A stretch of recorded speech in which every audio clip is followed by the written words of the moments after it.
किती त्रास करून घेणार रे स्वतःला?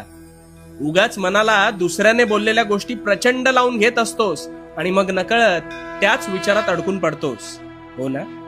आता या विचार संकटातून तुझी सुटका करतो बघ. एक गोष्ट ऐक. एकदा एक गरीब कर्णबधीर मुलगा एके दिवशी अचानक त्याच्या मेहनतींच्या पैशांनी चैन म्हणून फार सुंदर कोरे करकरीत कपडे घालून रस्त्यातून जात होता. आजूबाजूचे सगळे त्याच्याकडे पाहत होते आणि त्याच्याबद्दल वाच्यता करत होते. त्या मुलाला वाटले आपण कदाचित छान दिसतोय म्हणून लोक वाहवा करत आहेत आणि म्हणून तो मात्र चेहऱ्यावर स्मित हास्य ठेवून त्याच भ्रमात पुढे चालला. पण खर तर लोक त्याच्या तोंडावर बोलत होती, अरे याच्याकडे कुठून पैसे आले, कुठेतरी चोरी केली असणार याने, अशी अनेक दूषणं त्याला लावत होते. पण त्या मुलाचं सुदैव होतं, कारण त्याला ऐकूच येत नव्हतं आणि त्यामुळे